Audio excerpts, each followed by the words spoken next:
Hasilnya hari ini. Alhamdulillah hari Alhamdulillah hari ini ya lumayan ramai, sudah 66 orang yang join ya. Oke, terima kasih atas kehadirannya Bapak Ibu. Hari ini pertemuan kita berikutnya untuk mata kuliah pemberdayaan masyarakat ya. Oke, bentar saya share screen dulu.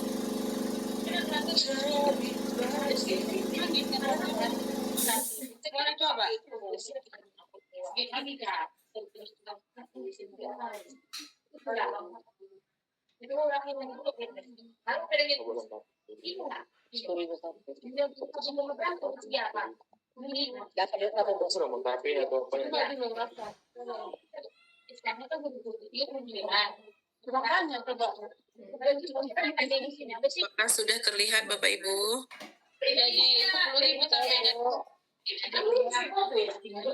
jadi 10.000 sampai Oke, Bapak Ibu silahkan yang suaranya masih bocor silahkan ditutup dulu sebentar. Kameranya silahkan diaktifkan, suaranya ditutup dulu sebentar, nanti kita gantian. Saya sampaikan dulu beberapa teori hari ini yang mungkin saya langsung selesaikan. Mic-nya tutup Kak Risma.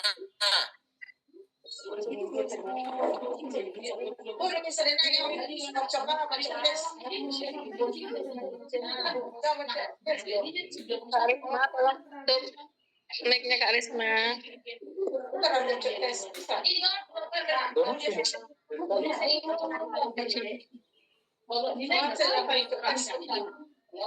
Bu Risma, mic-nya ditutup ya.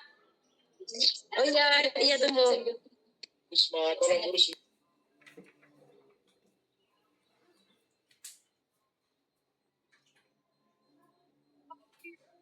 Oke. Ya sudah ya, terima kasih. Oke Bapak Ibu, hari ini kita lanjutkan dulu sedikit tentang beberapa materi. Hari ini mungkin hari pertemuan terakhir kita untuk teori terkait pemberdayaan masyarakat dalam kesehatan gigi dan mulut. Nanti setelah teori ini saya berikan, kemudian saya lanjutkan dengan pemberian tugas yang akan Bapak Ibu sekalian selesaikan, untuk kemudian saya ambil nilai tugas ini sebagai nilai UTS dari Bapak Ibu sekalian ya. Artinya nanti saya tidak lagi buatkan UTS, tapi nilai dari tugas yang saya berikan itu nanti 20% akan saya ambil sebagai nilai UTS.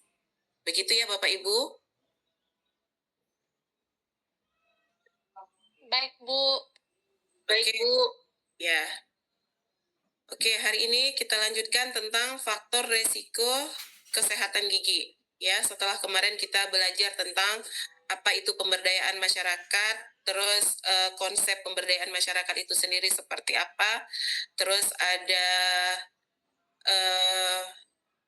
perilaku, ya, kemudian ada faktor resiko kesehatan gigi. Nah, berdasarkan teori Bloom, ya, status kesehatan itu ditentukan oleh beberapa faktor. Beberapa faktor itu diantaranya ada dari lingkungan, keturunan, pelayanan kesehatan, dan perilaku sosial budaya. Nah, jelas ya Bapak Ibu bagaimana lingkungan itu bisa mempengaruhi status kesehatan seseorang, bahkan dari keturunan itu sendiri mempengaruhi bagaimana kita sebagai pelayan kesehatan itu juga ternyata sangat mempengaruhi akan status kesehatan masyarakat, baik itu dalam tes. Kemudian ada perilaku sosial budaya yang ada di lingkungan tempat kita berada, ya. Baik. Berdasarkan beberapa hasil penelitian yang sudah dilakukan, ya, maka dapat disimpulkan bahwa ternyata status kesehatan itu, ya, dipengaruhi oleh yang tertinggi itu ternyata oleh sosial dan lingkungan, sosial atau lingkungan seseorang, yaitu sebesar 70%, baru kemudian diikuti oleh budaya 67%, kemudian perilaku bagaimana kita bertindak itu juga menentukan status kesehatan, ya. Ternyata perilaku itu mempengaruhi status kesehatan itu sebesar 54% dan sistem pelayanan itu 38%. Ya, ini berdasarkan hasil penelitian yang sudah dilakukan, ya. Status kesehatan itu dipengaruhi oleh beberapa faktor dan inilah persentase yang menunjukkan ternyata sosial atau itu mempengaruhi besarnya status kesehatan gigi dan mulut seseorang. Oke ya, relate ya ibu-ibu, bapak-bapak. Nah, jadi ada jurnal yang pernah saya baca, yang pernah saya review, ya, terkait perilaku seseorang, ya. Ya. Sebentar ya, ada yang bocor nggak sih itu?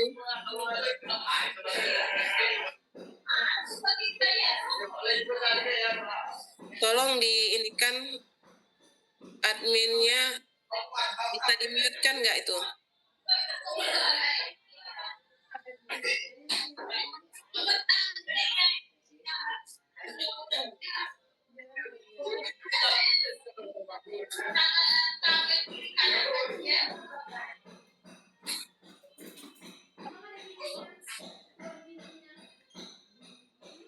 Punya Taski mana ya? Taski Ilham ada?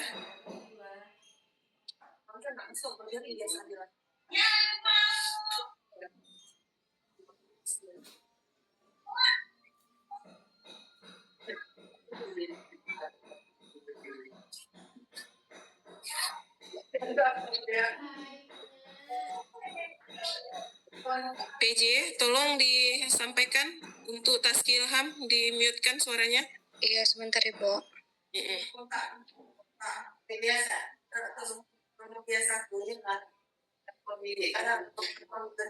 Bapak Taski, tolong dimatikan ya suaranya.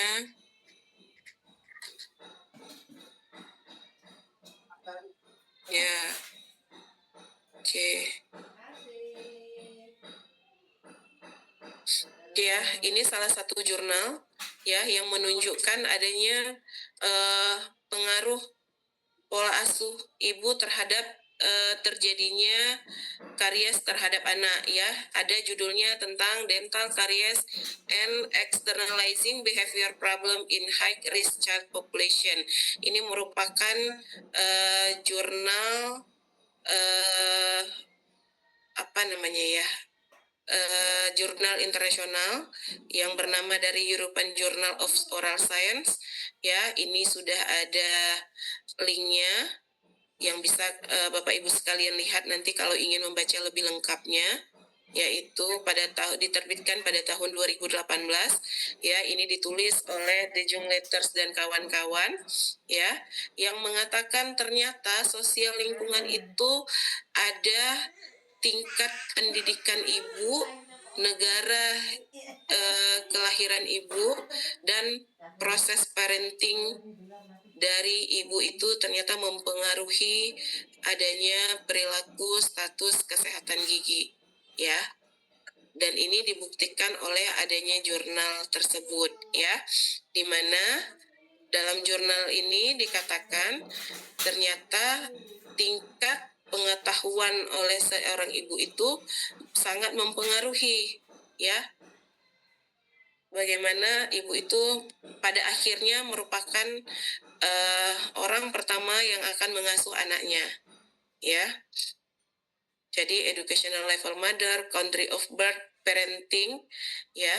Parenting itu pola asuh, ada yang secara langsung dan ada yang tidak langsung. Artinya ada pola asuh yang diasuh langsung oleh ibu maupun yang diasuh oleh pengasuh atau babysitter, ya, atau asisten rumah tangga. Ternyata faktor ini mempengaruhi, bagaimana status kesehatan gigi seseorang itu.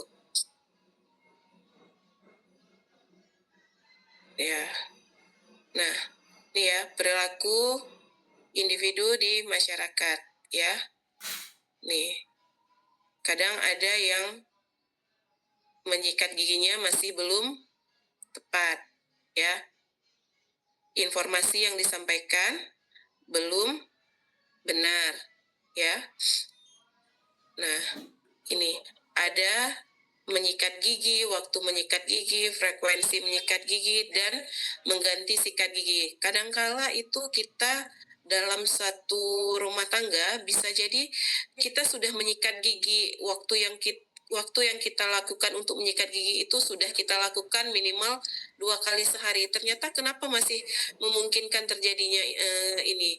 Bisa jadi perilaku yang lain ya, habit kita yang lain yang mempengaruhi status kebersihan gigi dan mulut kita ya. Frekuensinya juga sudah kita sesuaikan sesuai anjuran ya, 1 sampai 2 menit misalnya. Minimal 2 menit kan tuh, 1 sampai 2 menit. Terus kita juga udah alhamdulillah kalau ada yang peka untuk mengganti sikat gigi. Ini kadang-kadang kalau di masyarakat itu ada yang sampai bulu sikatnya itu mengembang, tidak diganti-ganti ya. Atau juga nanti pemakaian sikat gigi dari orang tua ke anak ke si kakak ke adik, atau dari adik ke kakaknya, itu juga sangat tidak dianjurkan ya. Jadi nanti Bapak Ibu sekalian, ini terkait dengan tugas, nanti Bapak Ibu silahkan menyiapkan materi untuk dibuatkan menjadi satu media agar itu bisa digunakan dalam pelaksanaan praktek pemberdayaan masyarakat maupun asuhan kesehatan gigi keluarga untuk intervensi atau penyuluhan yang diberikan kepada masyarakat. Ya. Nah, ini salah satu budaya yang mungkin di daerah kita itu masih ada ya, budaya menyirih. Ya. Masih ada Bapak Ibu di wilayahnya yang masih ada budaya menyirih? Masih, Bu. Masih. Kelebihannya Pak Taski untuk budaya menyirih ini apa? Bu, adakah kelebihan dari kita menyirih ini? kata orang tua supaya giginya kuat, Bu. Gimana? Supaya giginya kuat, Bu. Ya, oke, budaya menyirih ini memang masih melekat ya, mungkin di beberapa daerah itu masih banyak yang konsumsi. Ya, secara kekuatan gigi mungkin itu terbukti semakin banyak menyirih semakin kuat ya. Tapi secara estetik gimana? Estetik tidak bagus, Bu. Ya, tidak enak gitu ya dilihatnya ya, kalau secara estetik ya. Nah, tapi ini masih ada budaya ini, dan ketika itu sudah membudaya, agak sulit untuk kita hilangkan ya. Butuh pendekatan ya, memang secara kekuatan seperti yang disampaikan Pak Taski tadi, memang itu terbukti ya banyak. Ini kan biasanya di kalangan usia dewasa, menjelang kategori umur lansia itu berapa sih? 45 ke atas ya. Nah, biasanya banyak di usia-usia dewasa muda, tidak jarang yang hampir umurnya itu 45, 47 ya. Itu banyak mulai menyirih. Nah, bagaimana dengan sistem pelayanan fasilitas kesehatan bisa mempengaruhi? Nah, ternyata berdasarkan hasil penelitian dikatakan bahwa ternyata sistem pelayanan dan fasilitas pelayanan kesehatan itu juga mempengaruhi gitu. Nah, ini contoh kasus yang mungkin ada atau pernah terjadi di tempat kita bekerja. Silahkan Bapak Ibu, terkait contoh kasus, ada yang bisa menyampaikan bagaimana kondisi ini?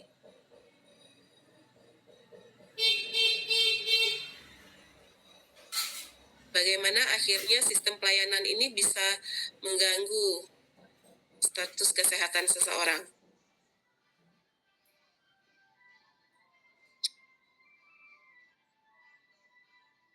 Silahkan, dari contoh kasus ini ada yang ingin kasih argumennya?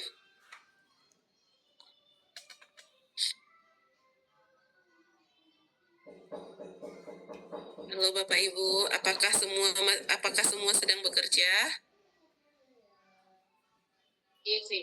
Iya Bu, izin Bu lagi kerja nih Bu, sekalian mendengar ini Bu. Nah, aturannya kalau sedang bekerja itu kita tidak usah masuk hari ini ya, atau kita cancel Apalah, Bu?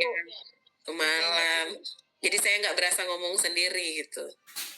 Iya Bu. Tadi saya sudah tawarkan kita mau masuk di jam berapa, disesuaikan saja. Ya silahkan bagi yang ini ada yang ingin merespon dari contoh kasus yang saya tampilkan. Ini bagaimana pelayanan kesehatan pada akhirnya bisa mempengaruhi status kesehatan seseorang. Atau ini pernah terjadi di tempat kita bekerja, Ya, bagaimana? Bu. Ya, Bu. Silahkan Bu Nurna. Ya, Bu. Terima kasih Bu Nurna. Kalau menurut kasus ini kan sudah ada yang menunggu gitu Bu ya, sudah ada yang pengen berobat atau pengen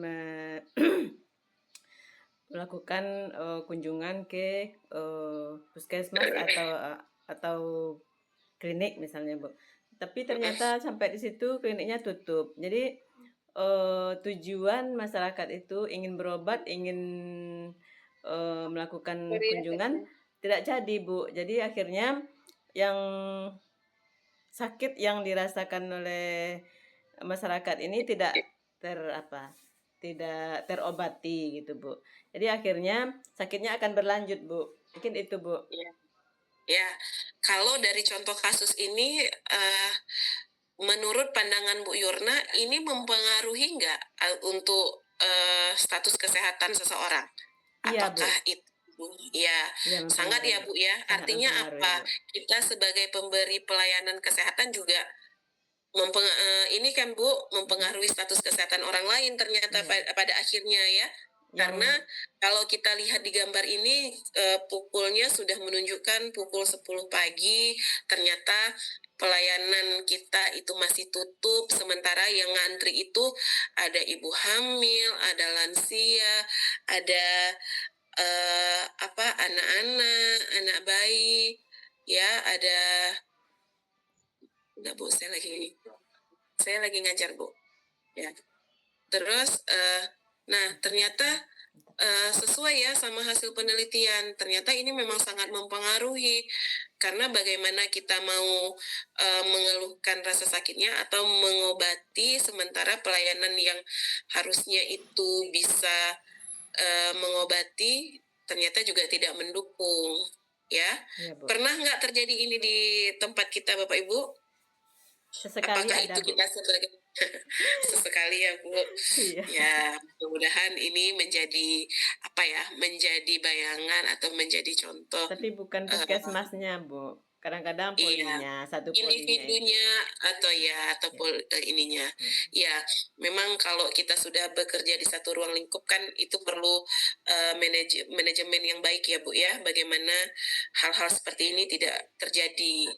Ya, Bu. Itu apalagi kalau kita sebagai tenaga kesehatan rasa-rasanya tidak punya dan tidak boleh ada alasan apapun ya Iya, Bu. terkait untuk kesehatan ini. Oke ya, berarti jelas ya sangat mempengaruhi faktor ini tadi. Oke, kalau penjelasan saya tadi terkait faktor resiko kesehatan ini ya, ini tidak banyak ya, silahkan nanti Bapak Ibu bisa belajar mandiri melalui jurnal-jurnal yang ada yang berhubungan dengan faktor resiko kesehatan yang sudah saya sampaikan tadi. Ada menurut dari teori Bloom itu yang mengatakan bisa dari keturunan, lingkungan, pelayanan kesehatan, dan perilaku sosial budaya ya.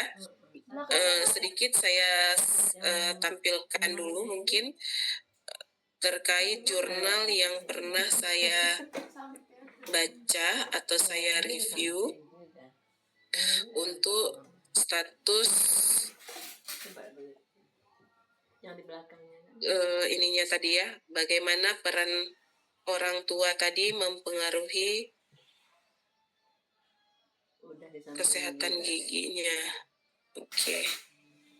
Udah lengket sama gigi sebelah.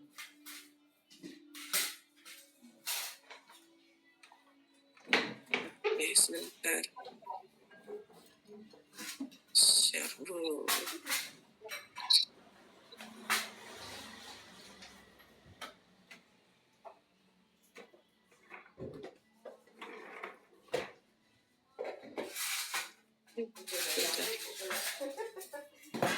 Dicuekin.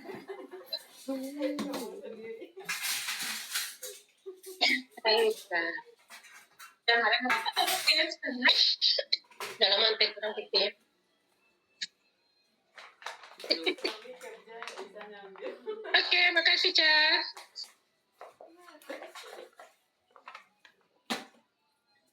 Kok bocor orang kok?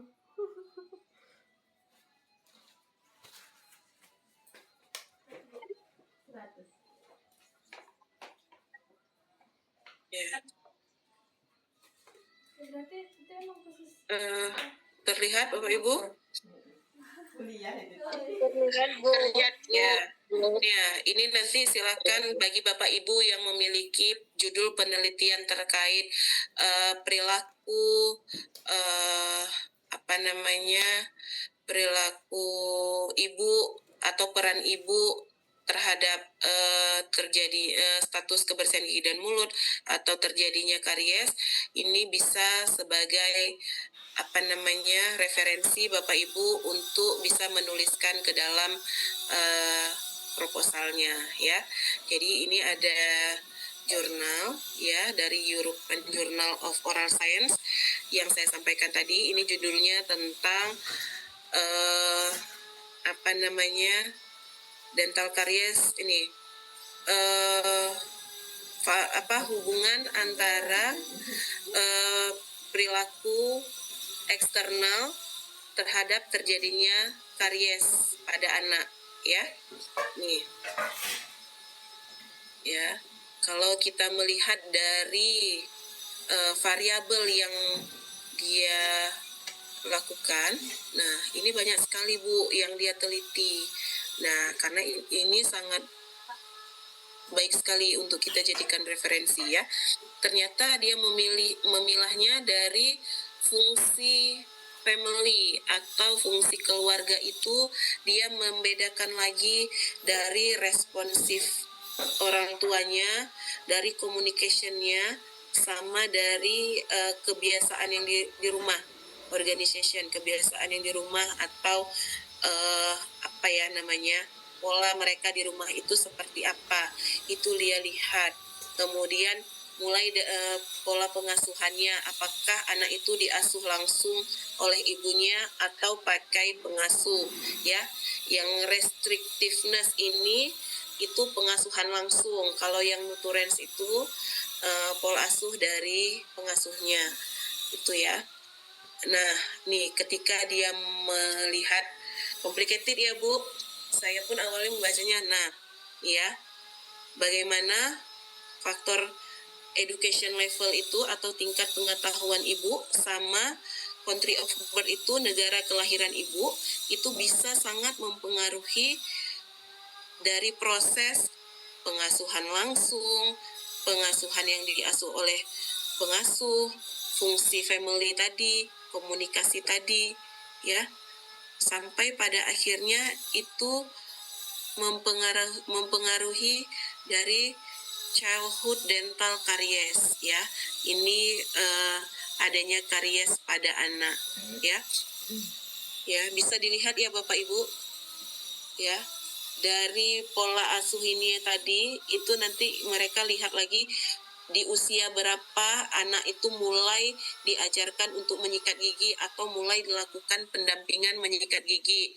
Terus dari frekuensi menyikat giginya itu orang tua menyampaikan tidak frekuensinya itu 1 menit maksudnya terus sehari minimal 2 kali gitu ya, sampai perilaku dari anak sendiri itu pun mereka teliti ya, bagaimana kebiasaan anak juga mereka melihat sehingga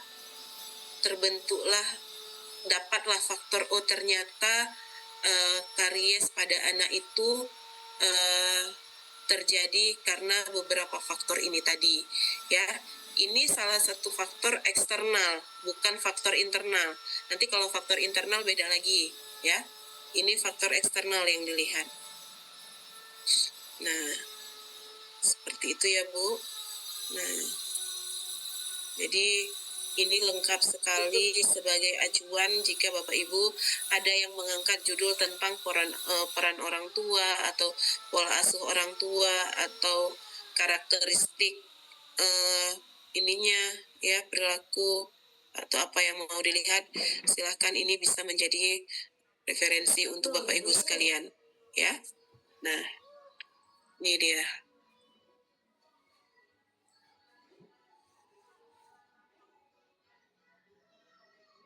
Cega. Oke ya.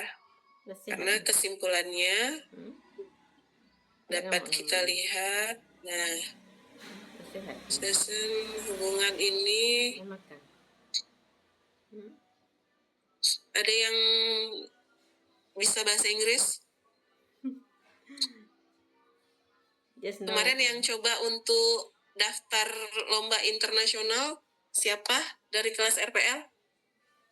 Saya sudah disampaikan oleh mereka ternyata kelas RPL ada yang mau ikut lomba internasional untuk kategori poster. Tiara, Bu. Mutiara, ya. Dari hasil ini Mutiara kira-kira kesimpulannya apa Mutiara? Ditemukan ada hubungan orang tua dan faktor keluarga, sebagaimana keluarga kurang mampu juga, Bu. Ya. Terhadap masalah dental caries pada anak, katanya, Bu. Oke. Ya. Jadi di konklusinya atau di kesimpulannya terjawab ya, ternyata pada penelitian ini dari variabel-variabel yang sudah diteliti itu menunjukkan bahwa adanya hubungan antara faktor yang dilihat tadi terhadap terjadinya karies. Ya, begitu ya kira-kira ya. Benar nggak Mutiara? Education for dental students. Iya, Bu. Ya. Oke ya. Kira-kira Mutiara penelitiannya tentang apa? Tentang kepuasan pasien terhadap minat kunjungan berulang di poligigi, Bu. Oh, tetap tentang kepuasan pasien terhadap kunjungan ya. Iya. Nah, iya. Itu juga dari yang kita bahas tadi juga tentang salah satu fasilitas pelayanan, itu bisa juga ya? Iya, Bu. Jadi ada 3 variabel yang diteliti, Bu. Variabelnya apa yang diangkat? Variabelnya tentang pelayanan, terus tentang jaminan. Di sini ada jaminan. Tentang apa jaminan? Jaminan BPJS-nya, Bu. Oh. Terus sama waktu tunggu, Bu. Ya, waktu tunggu. Artinya dari kasus tadi termasuk ya waktu tunggu ya ke dalamnya? Iya, Bu. Ya. Nah, bagaimana pada akhirnya itu juga mempengaruhi tingkat kepuasan pasiennya. Oke, sip. Ada yang mengangkat tentang peran orang tua? Terima kasih Mutiara. Sama-sama, Bu. Ada yang mengangkat tentang peran orang tua atau perilaku seseorang? Ada, Bu. Ya. Sekar. Siapa sih? Iya. Iya, Bu. Ya. Bu. Sekar tentang apa? Pengaruh home visit terhadap perilaku ibu dalam pemeliharaan kesehatan gigi dan mulut anak di kelurahan. Variabelnya apa? Variabelnya Peran ibu itu apa yang diangkat? perilaku untuk perilaku ibu. Oh, perilaku ibu. Berarti pengetahuan sikap dan tindakan ibu. Bagaimana? Iya, Bu. Tindakan yang bagaimana? Yang pemeliharaan kesehatan gigi dan mulutnya, Bu. Ya, harusnya kalau mau diangkat tentang peran yang tadi itu, tindakan yang pengasuhan yang ini ya, ini mungkin bisa jadi referensi ya. Tapi kalau hanya sebagai tindakan pemeliharaan, ya mungkin itu secara umum bagaimana ibu itu sebagai motivator atau fasilitator ya untuk mengawasi, untuk melihat istilahnya bagaimana ibu menyediakan fasilitas menyikat giginya ya. Iya, Bu. Nah, kalau tindakannya lebih ke situ kayaknya. Kalau melihat tindakan pemeliharaan kesehatan gigi dan mulut. Ya, silahkan nanti didiskusikan sama pembimbing yang sudah dibagikan. Mudah-mudahan penelitiannya lancar, bisa segera untuk seminar proposal ya. Semuanya bisa segera berproses. Oke. Sudah, sebentar ya. Saya mau tampilkan yang lagi ya, yang lain.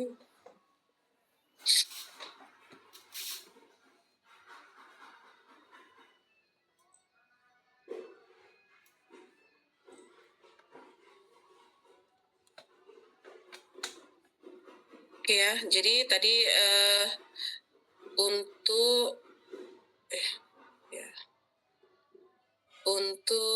teori pertemuan kita pada hari ini tentang faktor resiko kesehatan gigi dan mulut itu tadi sudah saya sampaikan ya. Nanti akan saya berikan seluruh materi yang sudah saya sampaikan. Kelihatan nggak PPT-nya? Udah, Ibu. Ya. Kan, Bu. Ya. Kelihatan, Bu. Oke.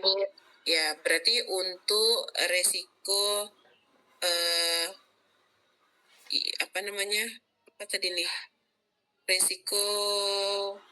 faktor resiko kesehatan gigi berarti materinya selesai ya hari ini. Ya, terakhir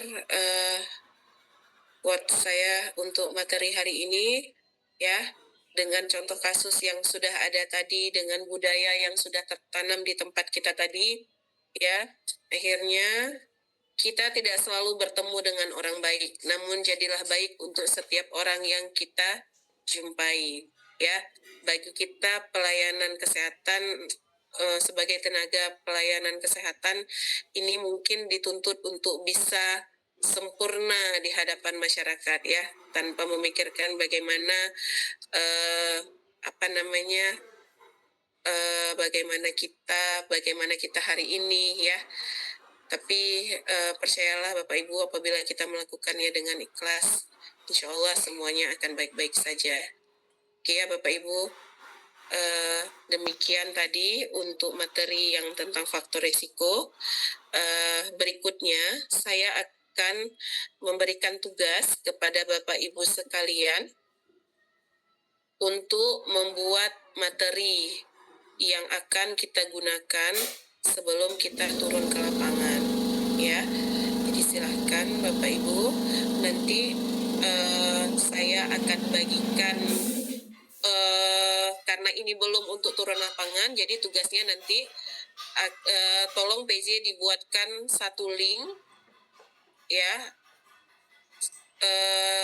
Itu nanti dikumpulkan ke dalam satu link, itu dibuat per folder nama masing-masing ya untuk materinya.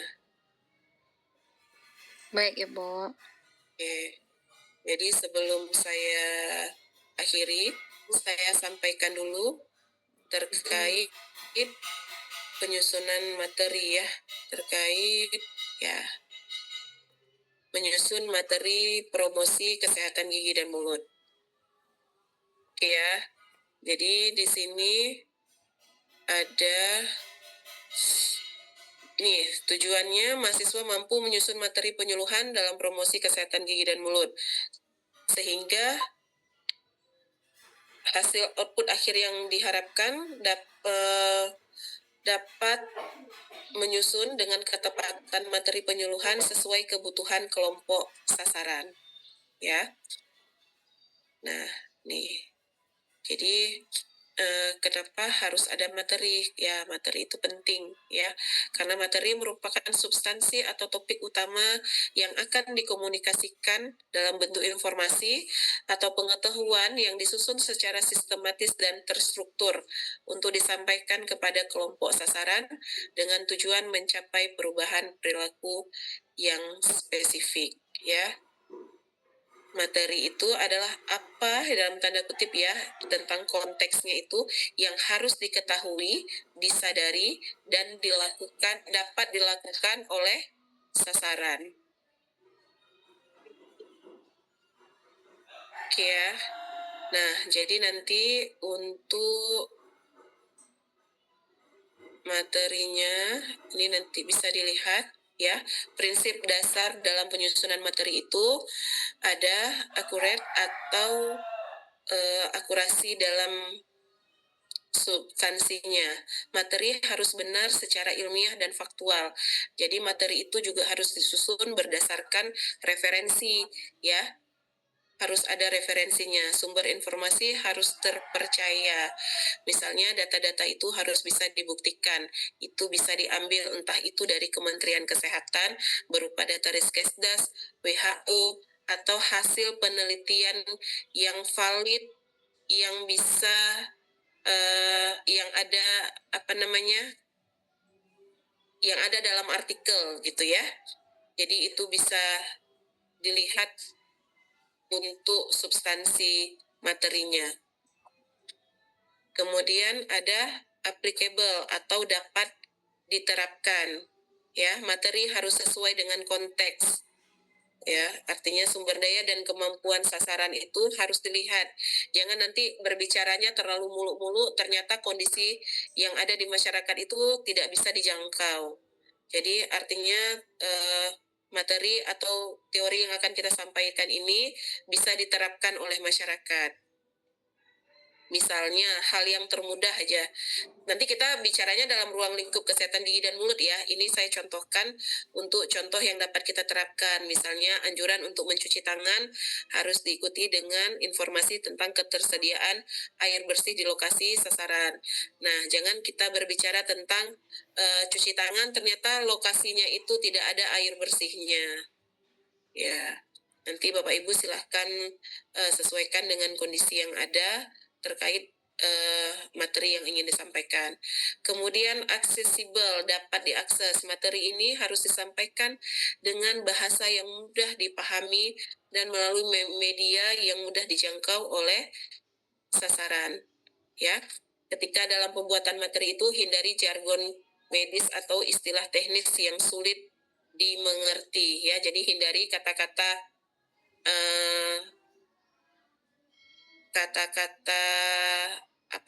istilah gitu ya.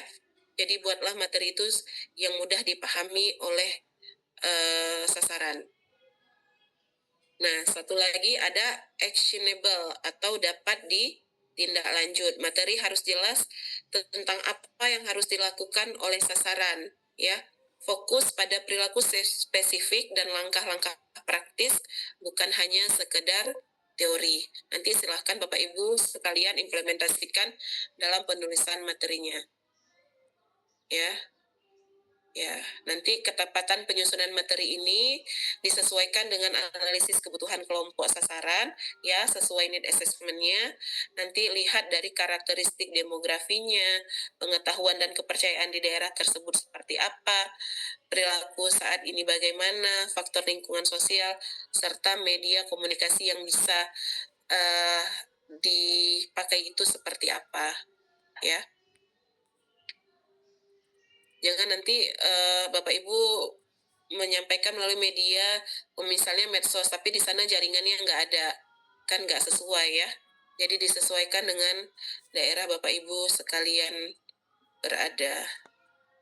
Kemudian ini nanti Bapak Ibu silahkan ada contoh penyusunan materi, nanti ini ada contoh satpelnya atau satuan ajaran pembelajarannya.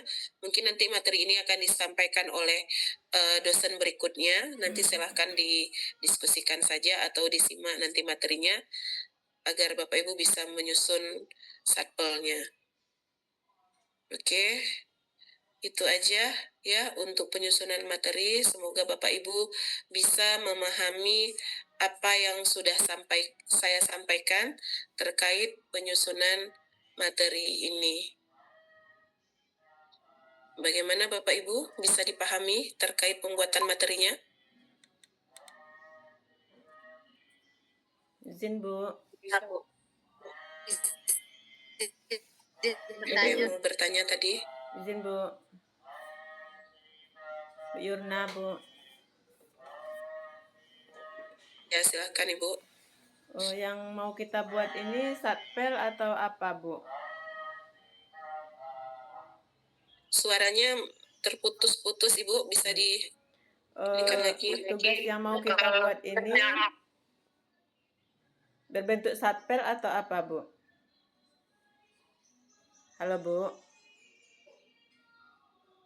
Ya Bu.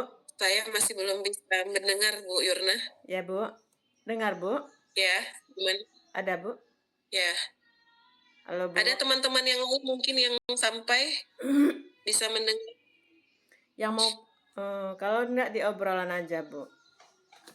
Boleh di room chat ya Bu, Ya, Bu. silakan.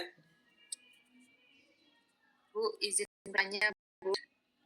Ibu Dika ya, sebentar ya. Izin Ya Bu. saya mau menanyakan Bu, untuk tugas ini sasarannya itu kelompok masyarakat atau ada batasannya Bu, jumlah masyarakatnya Bu, misalnya sekian orang, 5 orang atau 10 orang.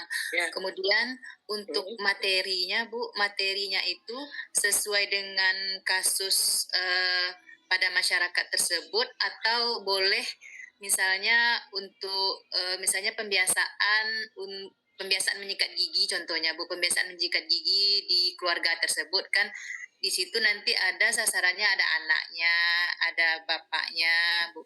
Ya Bu. Ya. Boleh. Baik Dika, untuk pertanyaan pertama, apakah ada batasan jumlah sasaran ya?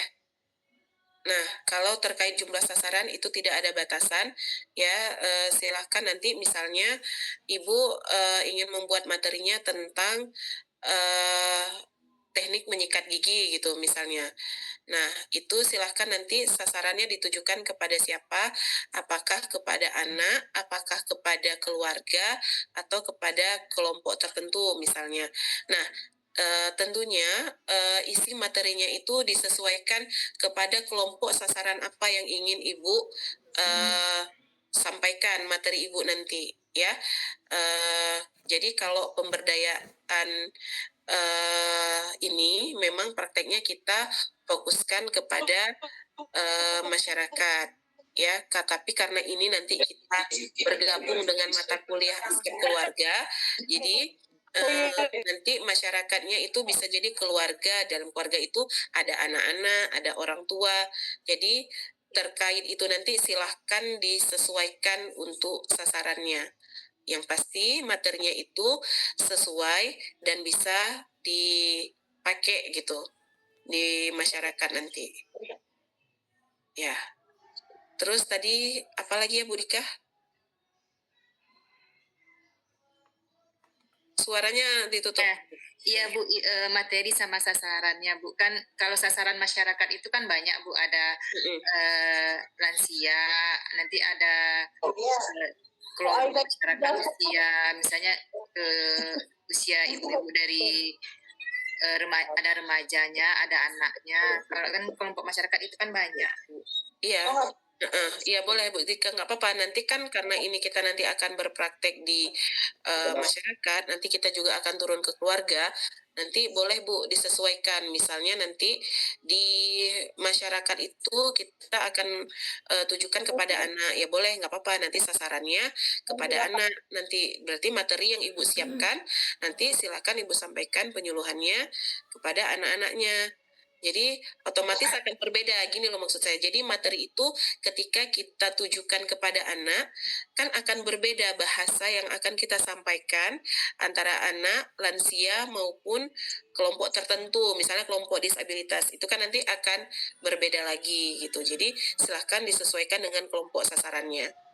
Ya. Terus tentunya materi yang akan kita buat nanti itu sesuai dengan kebutuhan masyarakat. Nah, kita kan Bu Dika bekerja di puskesmas kah atau di mana Bu? Bekerjanya di apa Bu? Sekarang saya udah pindah lagi Bu di udah pindah ke Fakultas Kedokteran Gigi Bu. Kemarin kemarin di poli rumah sakit di RSGM-nya Bu, sekarang pindah ruangan Bu.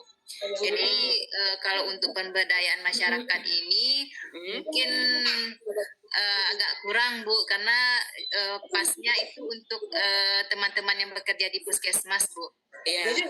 Benar Bu Dika, nggak masalah. Tapi kan kita juga sebagai ini ya, bisa jadi Bu Dika di sana termasuk nanti sebagai pendamping mahasiswa ke lapangan. Ada mata kuliah lapangan di sana Bu?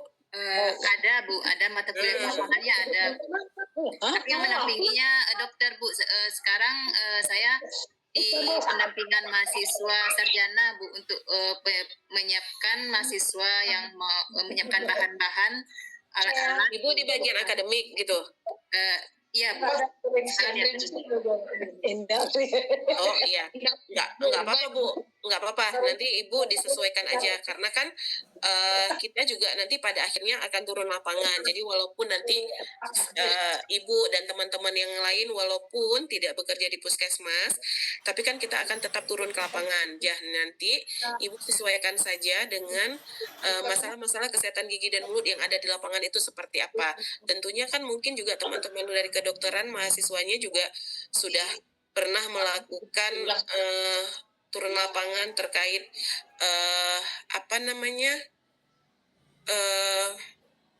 mereka ada ini juga nggak Bu ya, kegiatan penjaringan untuk UKGS itu terlibat nggak teman-teman di sana? Nggak ada Bu. Oh, nggak ada ikut seperti itu ya. Nah, langsung PKL ke puskesmas Bu. Kalau di sini Bu. Jadi kalau untuk wilayah kerja, kalau rata-rata rumah sakit itu wilayah kerjanya nggak ada Bu. Yang memiliki wilayah kerja itu wilayah puskesmas Bu. Ibu dari daerah mana Bu? Dari Kota Padang Bu. Oh ya, nggak apa-apa Bu. Nanti pada akhirnya kita harus turun juga ke masyarakat. Jadi silahkan nanti Ibu sesuaikan saja masyarakat mana yang mau Ibu jadikan sebagai lahan praktek Ibu. Nanti Ibu kondisikan dan sesuaikan materinya. Gitu. Ya, izin Bu, izin konsultasi Bu. Rencananya untuk masyarakat ini rencananya masyarakat lingkungan rumah aja rencananya Bu. Iya nggak masalah, yang penting Ibu punya lahan untuk prakteknya. Boleh. Ya, nggak ada masalah. Terima kasih Bu. Ya, silahkan tadi Ibu Yurna yang mau kita buat tugasnya berbentuk satpel atau apa Bu? Oke, Bu Yurna, jadi terkait tugas yang saya berikan, ini kita akan membuat materi, ya. ini konteksnya adalah materi atau bahan edukasi atau bahan penyuluhan yang akan kita sampaikan ke masyarakat. Nah, dalam pembuatan materi itu tentunya kita harus mempunyai satpel itu kan, atau satuan acuan pembelajaran ini kan istilahnya apa ya Bu, rambu untuk kita bisa menuangkan materi itu gitu. Jadi dalam satpel itu kan tadi jelas Bu, ada temanya apa, judulnya apa, terus sasarannya siapa, berapa lama waktu yang mau diberikan. Nah, jadi berdasarkan acuan itu nanti kita buatkan dia ke dalam satu bentuk materi. Nah, yang menjadi tugas itu kita buat materi edukasi penyuluhannya Bu. Gitu. Ya, Bu. Ya. Begitu ya, Bu Yurna. Ya, Bu. Oke, terima Ya, Bu. kasih Bu Kasih, Bu. Yurna. Sama-sama. Ya. Izin Bu, ini dari Risma Buru Tambunan dari Rumah Sakit Tarutung, dari Tarutung Bu. Ya, silahkan Bu Risma. Saya kalau Bu Risma sudah bersuara bersemangat sepertinya. Bu, izin Bu, kan saya kan Bu kerja di Rumah Sakit Tarutung. Apa saya boleh ambil sampelnya Bu di rumah sakit Bu? Pas saya bekerja Bu. Itu nanti Bu Risma terkait sama mata kuliah. Kita kan ini mata kuliahnya berdampingan nih, aspek keluarga sama pemberdayaan masyarakat.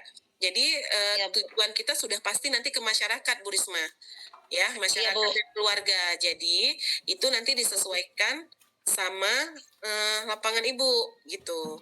Oke Bu. Berarti saya ngambil kasus Bu di apa Bu? Ya di rumah sakit ya Bu ya. Kan ada situ nanti sekalian penyuluhan aku ke pasien Bu sama aspek keluarga Bu. Bisa itu kan Bu? Kalau itu pasien yang berkunjung gitu. Iya Bu. Apa boleh Bu? Kalau pasien yang berkunjung artinya dia individual atau keluarga Bu? Keluarga Bu. Ada juga keluarga Bu. Didampingi kayak lansia Bu dibawa didampingi Bu. Ya. Tapi nanti kita lihat kembali untuk konsep asuhan keluarganya seperti apa ya Bu. Itu nanti kita sesuaikan lagi dengan konsepnya Bu Reka itu seperti apa. Ya, kalau memang bisa sesuai dengan konsep yang diberikan oleh Bu Reka, ya monggo silahkan, nggak masalah. Tapi nanti kalau ternyata konsepnya tidak sesuai, artinya nanti Ibu harus turun ke masyarakat dan mencari dan melakukan kunjungan keluarga gitu. Baik Bu, makasih banyak Bu. Izin Bu. Siap Bu Risma, terima kasih. Ya. Bu. Ya, silahkan Ibu Nelwati. Ya Bu, ini terkait apa nih Bu, materi pemberdayaan nih Bu, apakah nanti boleh saya mengambil misalkan Bu kasus terbanyak kunjungan ke puskesmas Bu, berdasarkan itu nanti materi yang saya ambil Bu, itu yang pertama Bu. Kedua Bu, tempat nanti prakteknya Bu, bolehkah saya nanti ke posyandu yang kunjungannya ramai, karena Bu di puskesmas tempat saya bekerja posyandunya sudah integrasi Bu, nanti ada di sana nanti kelas ibu balitanya, kelas ibu hamilnya, kemudian juga ada kelompok lansianya. Jadi nanti ada semua umur gitu kan Bu, juga ada keluarga. Boleh kan nanti lahan praktek saya di sana Bu? Oke, baik Bu Nelwati ya. Jadi terkait tadi materinya, apakah boleh disesuaikan dengan kasus yang ada di tempat kerja Ibu gitu ya? Ya Bu. Nah, oke. Sejauh ini Ibu, kira-kira berdasarkan rekapan data Ibu, data di tempat Ibu bekerja itu paling banyak ditemukan kasus apa? Yang banyaknya itu kelainan pulpa Ibu, kayak gangren radik, kayak gangren pulpa gitu Bu. Ada juga sih yang masih kasus apa namanya Bu? Berarti banyak kasus itu kerusakan gigi ya. Bisa jadi kita bilang itu dari proses terjadinya karies ya, sampai pada akhirnya dampak tindak lanjut apabila karies itu tidak dirawat, kan seperti itu ya Ibu? Ya, oke. Jadi mungkin Ibu Nelwati itu tadi agak sama dengan Ibu Risma ya pertanyaannya terkait lahan praktek apakah boleh di wilayah kerja tempat Ibu bekerja yang terkait dengan posyandu yang memang itu sudah terintegrasi dengan wilayah Ibu. Ya, seperti tadi Bu Nelwati saya bisa menanggapinya mungkin begini. Kalau ditanya apakah itu bisa atau tidak, yang pertama memang praktek ini kan tujuan sasaran kita jelas itu kepada siapa. Nah, terkait konsepnya nanti itu kembali lagi nanti akan kita sampaikan kembali antara konsep praktek asuhan keluarga dan pemberdayaan masyarakat ini nanti akan kami sampaikan lagi bagaimana konsep praktek ini harus berjalan. Nah, nanti pada akhirnya ketika kami sampaikan konsep praktek ini, kalau kira-kira sesuai dengan yang ada di tempat Ibu, itu boleh silahkan dilanjutkan. Ya, artinya ya mungkin dari kesesuaian sasaran tadi, oh kan yang diminta keluarga di posyandu itu ada keluarga, ada ibu, ada anak, ada siapa, oh mungkin ini bisa. Terus nanti apa namanya, karena kan posyandu itu masyarakat juga yang berkunjung ke situ ya kan Bu. Nah nanti itu kita sampaikan dulu terkait konsep prakteknya, nanti Bapak Ibu sekalian boleh sesuaikan ya. Nanti kita naikkan lagi ke nanti silahkan kita inikan lagi, maksudnya nanti Ibu silahkan bertanya lagi ketika sudah ada tim mata kuliah dan koordinator mata kuliahnya. Jika memang diperkenankan untuk lanjut ya silahkan lanjut gitu ya. Jadi pada dasarnya kita tidak memberatkan, yang penting kesesuaian antara materi tahapan proses prakteknya itu sesuai, yang nggak ada masalah. Oke, ya mungkin itu penjelasan dari saya. Kan posyandu ini juga di daerah nah Bu, ya, bukan di puskesmas kita kan ya Bu. Nah, di daerah binaan biasanya Bu, bukan di puskesmas kita melaksanakannya posyandu Bu. Berarti memang biasanya memang integrasinya seperti itu Bu.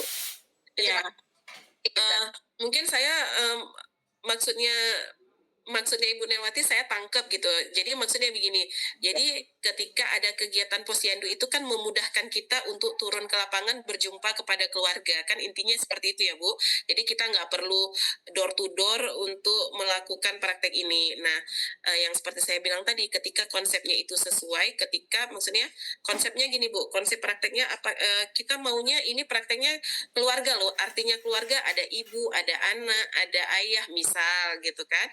Nah, oh ternyata ketika posyandu ibu ayah anaknya itu ada loh. Nah, apakah itu bisa?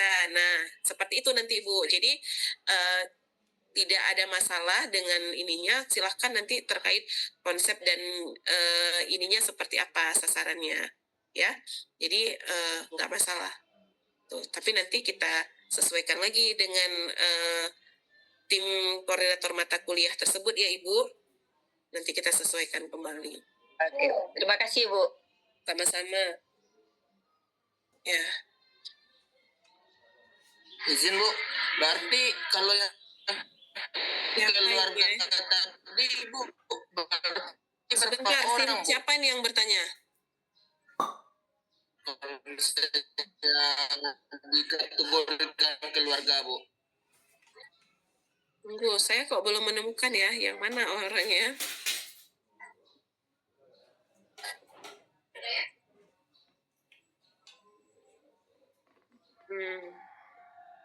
Ya, silahkan. Siapa tadi? Ibu. Ya, bagaimana?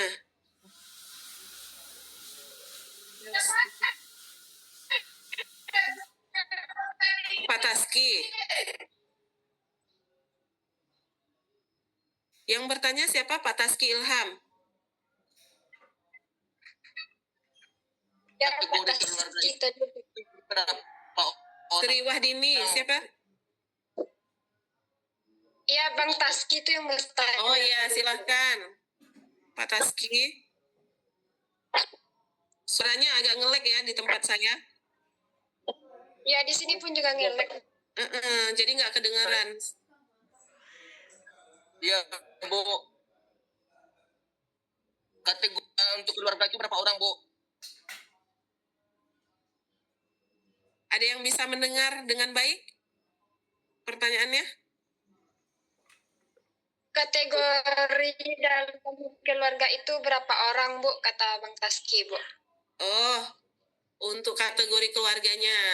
Nah, untuk kategori keluarga itu nanti akan dijelaskan oleh koordinator mata kuliah yang bersangkutan, yaitu Ibu Reka.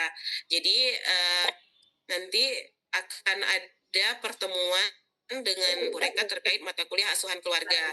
Mungkin akan dilaksanakan setelah bulan ini, di bulan 2. Apakah sebelum ataukah sesudah Lebaran saya belum bisa sampaikan juga. Tapi yang pasti silahkan Bapak Ibu berproses terus untuk pembuatan materinya. Karena nanti di dalam asuhan keluarga itu kan ada tahapan mulai pengkajian,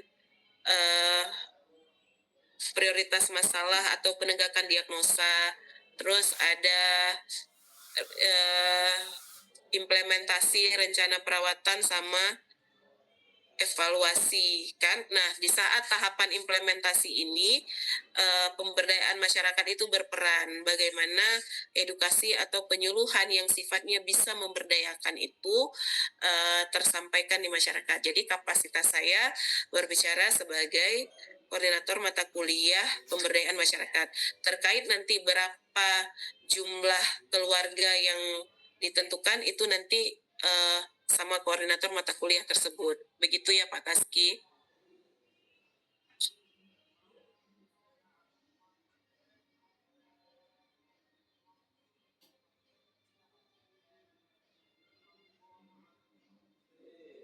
Oke.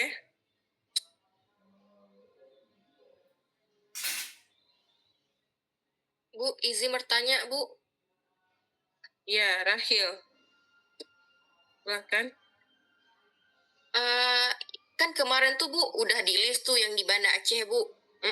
Ya, buku praktek itu kan ada 2 MK aspek keluarga sama pemberdayaan. Itu kami yang list itu apa, Bu? Maksudnya prakteknya di Banda atau gimana? Untuk yang sudah mengisi daftar list yang di-share oleh Bu Reka, berarti itu ikut berpraktek langsung di Banda Aceh, dan itu wilayah desanya sudah kita tentukan di mana, dan nama-nama tersebut nanti akan kami buatkan menjadi 2 kelompok untuk pembagian desanya. Jadi nanti kita ada pakai 2 kecamatan, kecamatan A sama kecamatan B. Jadi nanti nama-namanya itu kami sebarkan untuk penentuan lokasi wilayahnya itu di mana aja. Itu dalam satu kecamatan itu kan ada beberapa desa. Nah, nanti itu di-share gitu. Ada sekitar 30 ada ya? Yang untuk di Banda Aceh? 20-an kayaknya, Bu. 27 atau 28 gitu ya kalau nggak salah saya. Iya, Bu. 29. Ya, hampir 30. Jadi nanti itu untuk kita laksanakan praktek langsung di Banda Aceh terkait perizinan dan lain sebagainya. Makanya perlu kita sesuaikan berapa yang akan berpraktek di Banda Aceh, berapa yang akan berpraktek di daerah masing-masing. Berarti untuk materinya gimana tuh, Bu? Kan belum tahu nih daerah mana. Berarti belum tahu daerah mana. Ya nggak apa-apa, materinya kan biasanya memang terkait masalah kesehatan gigi paling umum itu apa biasanya? baik, Bu. Terima kasih, Bu. Oke. Sudah?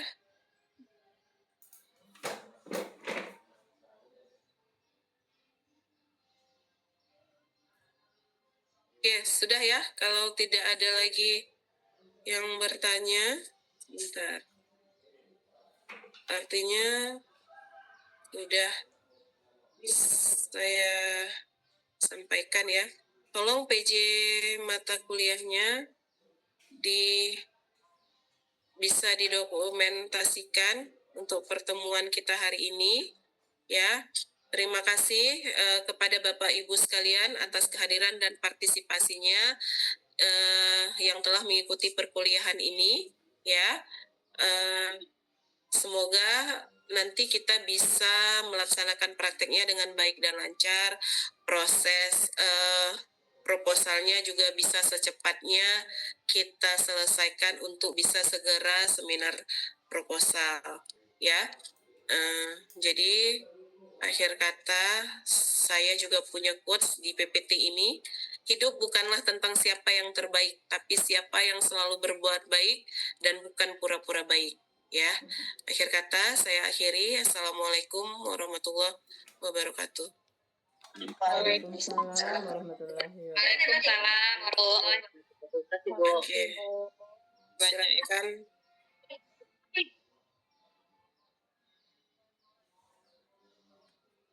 Sudah didokumentasikan?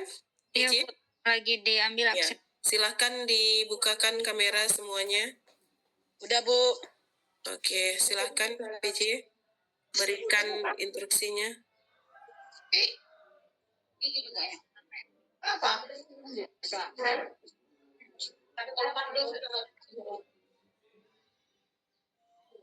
Mohon maaf Bu, share screen-nya boleh dibantu tutup dulu Bu, karena nggak bisa. Oh iya, sebentar saya tutup dulu. Terima kasih Bu. Oke. Thank you. Oke, sudah.